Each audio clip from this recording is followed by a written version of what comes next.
नतीजों पर फोकस। शरद सर, मैं फटाफट से आज 10 मिनट में मुझे करीब 10 रिजल्ट्स को कंप्लीट करना है, ये टास्क है, क्योंकि आज सारा फोकस हमें यूएस इलेक्शन और उसके आउटकम पर देना है, लेकिन ये भी नतीजे भी इंपॉर्टेंट हैं। गेल, इसके नतीजे आए हैं सर। रेवेन्यूज़ करीब 3% और प्रॉफिट 10% बढ़ते हुए दिखाई दिए हैं। इस स्ट्रीट की एक्सपेक्टेशन से बेटर आए हैं नतीजे। काउंटर ने रिएक्ट ऑलरेडी कर दिया है। अब किसी के पास है, क्या करें? होल्ड करें? अगर किसी के पास नहीं है तो क्या स्ट्रैटेजी बनाएं? खरीदारी कर सकते हैं क्या? बिल्कुल, अपना 50 इसमें शुरू में मैंने सस्टेन कर लिया।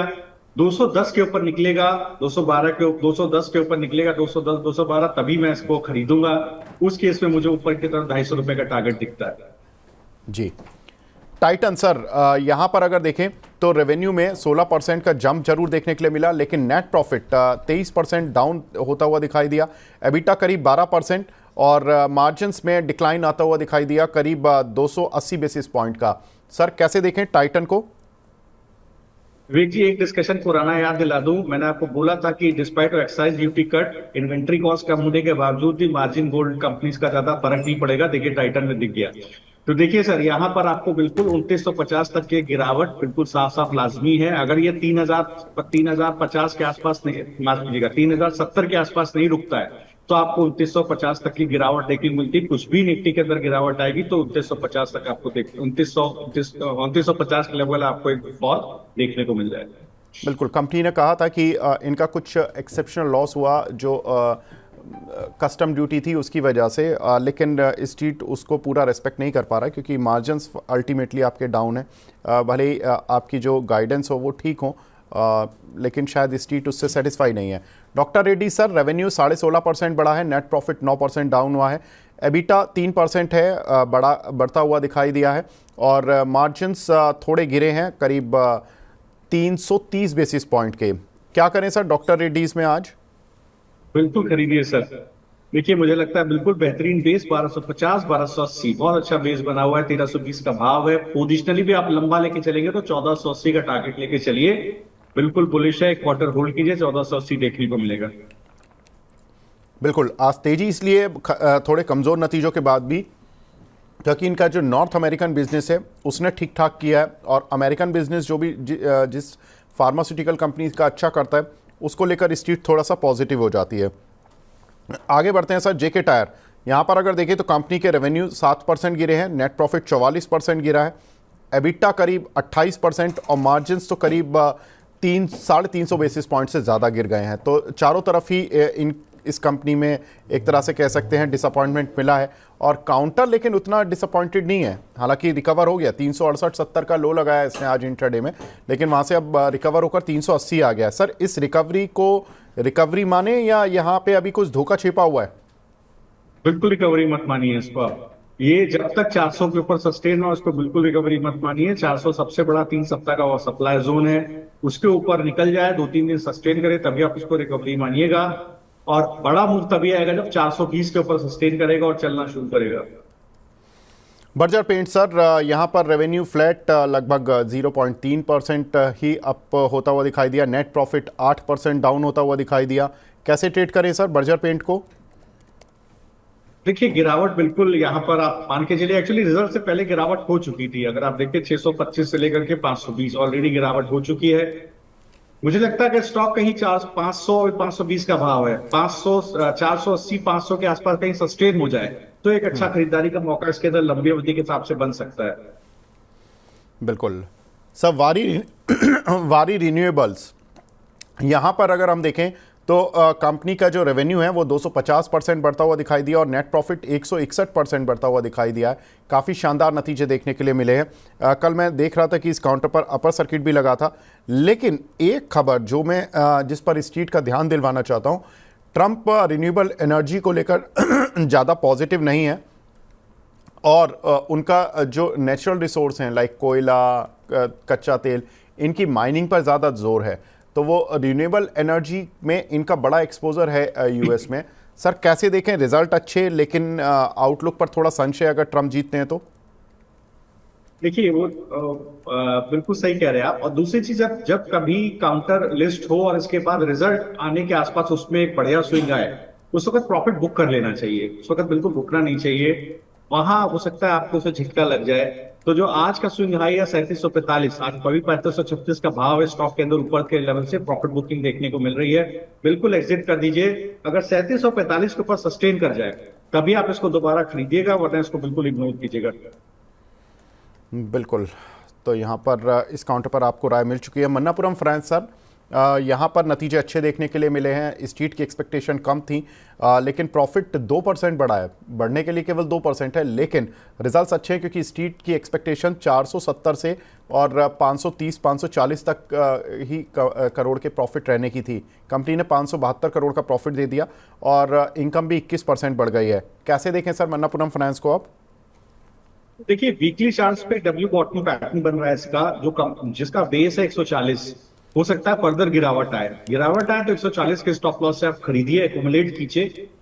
मुझे लगता है आने वाले क्वार्टर्स में सिक्वेंशियली रिजल्ट्स बेहतर हो सकते हैं विवेक जी, और 180 से लेके 195 तक का पुल बैक आपको देखने को मिल सकता है। तो बड़ा टारगेट यहाँ खुल सकता है अगर आप धीरे करके इसको एक्यूमुलेट करें। जी। मैक्स हेल्थ केयर सर, इसके नतीजे भी देखने के लिए मिले हैं। रेवेन्यू 25% और नेट प्रॉफिट केवल 2% बढ़ता हुआ दिखाई दिया है। कैसे ट्रेड करें सर इसको आज? बिल्कुल, देखिए मैक्स हेल्थ को बिल्कुल होल्ड कीजिए। रिजल्ट ठीक है, अच्छे हैं। मुझे लगता है बिल्कुल यहाँ पर 1150 तक का टारगेट बिल्कुल पोजिशनली खुलता हुआ दिखाई दे रहा है।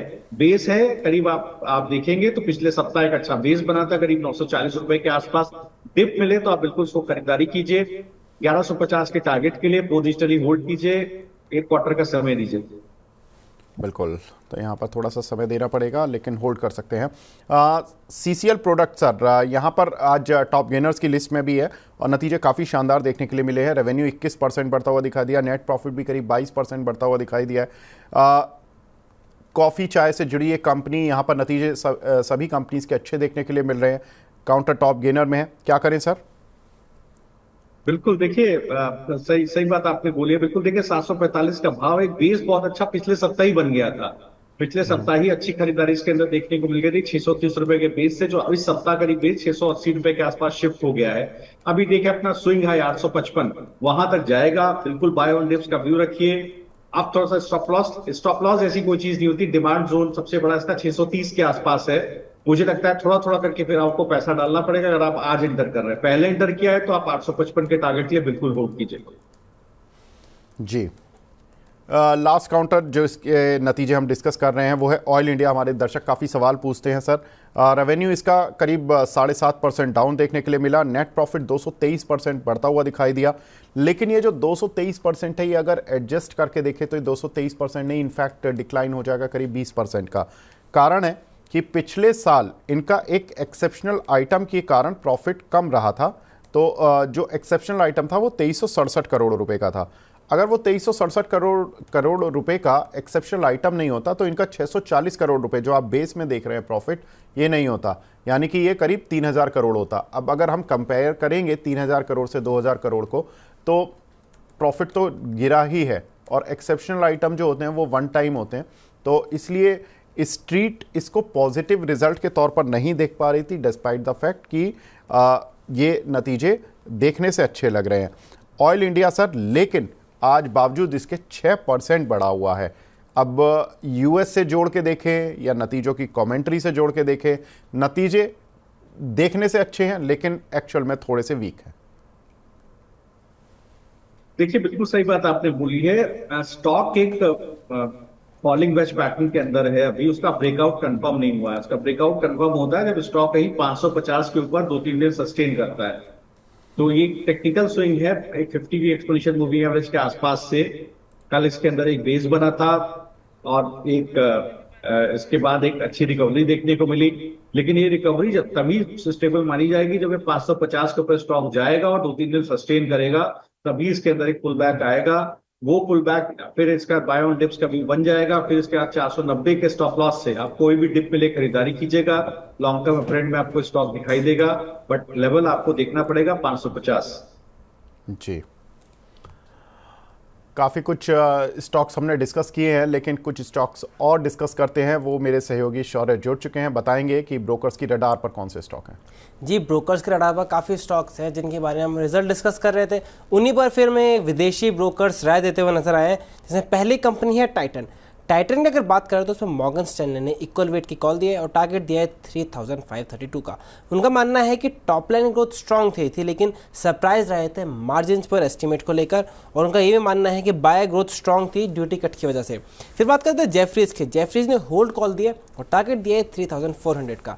जेफरीज का मानना है कि जो कस्टम ड्यूटी है उनका नेगेटिव असर पड़ा है, और जेफरीज ने एक और पॉइंट रिकमेंड करा है कि इनका जो प्रोडक्ट मिक्स है वो इंफीरियर है, और वो उनका ये है कि जो मैनेजमेंट की कमेंट्री रही है डिमांड को लेकर वो जेफरीज रीजनेबली पॉजिटिव मान रहे हैं।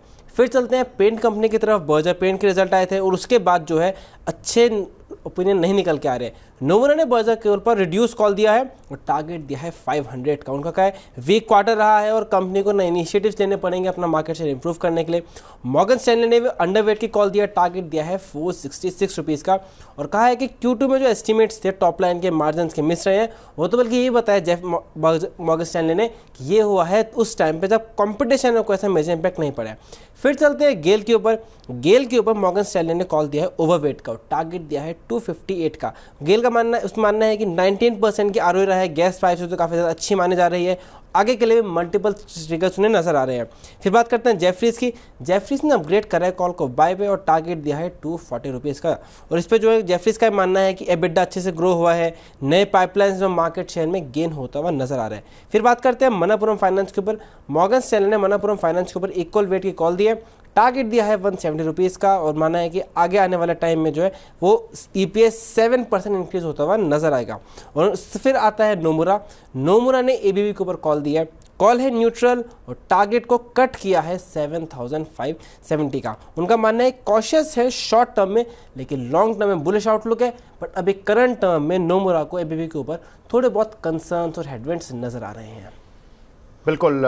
तो इस शीट ने आई थिंक इन रिपोर्ट्स को पहले ही पढ़ लिया है और उस पर रिएक्ट भी कर दिया है। गेल जहां पर कि आउट परफॉर्म ओवरवेट की रेटिंग, इसीलिए काउंटर आज 6% ऊपर भी है, और बर्जर पेंट मिली जुली सी राय है तो इसीलिए काउंटर भी बिल्कुल फ्लैट पड़ा हुआ है।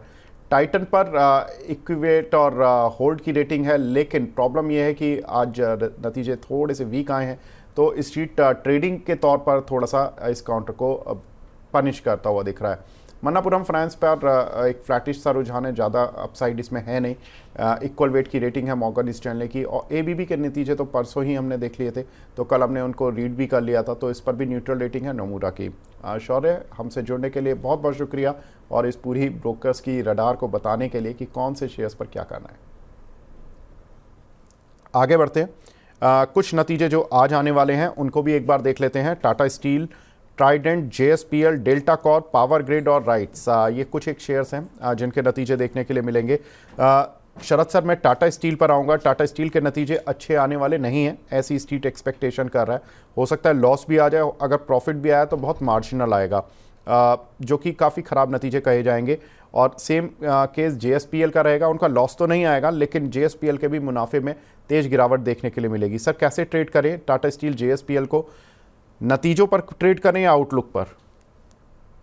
जी, तो देखिए, आप बिल्कुल सही कह रहे हैं कि पिछले क्वार्टर में ही देखिए मैनेजमेंट ने ही बोला था कि ये साल में इस क्वार्टर में भी देखिए सेल्स रेवेन्यू में कोई ग्रोथ नहीं दिखेगी। यहाँ पर देखिए जिंदल स्टील को आप देखिए बेस बना हुआ है 875 885 के आसपास, एक अच्छा बेस है। मुझे लगता है बिल्कुल ये बुलिशनेस कंटिन्यू हो सकती है, एक पुल बैक हो सकता है, क्योंकि पिछले 2 सप्ताह में बहुत अच्छा बेस बनता हुआ दिखाई दिया है। हो सकता है इसमें पुल बैक 1000 रुपए की तरफ आता हुआ दिखाई दे, और अगर 1000 रुपए को स्टॉक सस्टेन करेगा तब फर्दर बुलिशनेस आपको देखने को मिलेगी। टाटा स्टील को भी आप देखेंगे तो 140 145 ये बहुत लंबा बेस है इसका, बहुत लंबे समय से मार्च 2024 के बाद से इस बेस को स्टॉक ने तोड़ा नहीं है। लेकिन यहाँ पर मैं तभी एंट्री सजेस्ट करूंगा जब 155 के ऊपर स्टॉक चलना शुरू करेगा। 150 का भाव है, 155 एक बड़ा सप्लाई जोन है, इसके ऊपर चलेगा तो 170 और 180 का टारगेट आपको ऊपर ही देखने को मिल सकता है। जी सर, 2 काउंटर और जिसमें हमारे दर्शक काफ़ी सवाल पूछते हैं। ट्राइडेंट, एक पावर ग्रिड, इस काउंटर पर भी अपनी राय बता दीजिए। जी, तो देखिए अगर आप पावर ग्रिड को देखिए तो बिल्कुल यहाँ पर अगर आप देखिएगा तो एक अगेन यहाँ पर एक फॉलिंग वेज पैटर्न जैसा बन रहा है। 326 के ऊपर ये निगेट होता है, 326 इसका सप्लाई जोन है। 326 327 इस जोन के ऊपर चलना शुरू करेगा तभी इसके अंदर बुलिशनेस आएगी। पिछले 30 सप्ताह में एक कंसोलिडेशन बेस बना है, लेकिन मुझे लगता है आज इस स्टॉक को पॉजिटिव होना चाहिए था, आज इसका रिजल्ट है। तो अगर ये 326 के ऊपर कभी निकलता दिखाई दे तो आपको 345 तक का जो है भाव यहाँ पर देखने को मिलेगा। सिमिलरली आप देखिएगा ट्राइडेंट, तो मुझे लगता है ट्राइडेंट के अंदर बिल्कुल अभी एक बेस बना हुआ है करीब स्टॉक का 32 रुपए, 32 से 34 रुपए के पास एक अच्छा बेस स्टॉक का बना हुआ है। पिछले सप्ताह में एक अच्छा मूव आया है, हो सकता है ये मूव कंटिन्यू करे, ये मूव आपको 36 से 37 रुपए तक लेकर इसके अंदर जाए। मिनिमम इसके अंदर 36 37 रुपए तक का एक मूव आ सकता है, तो अभी भी बाय ऑन डिप्स का भी उसके अंदर बना हुआ है।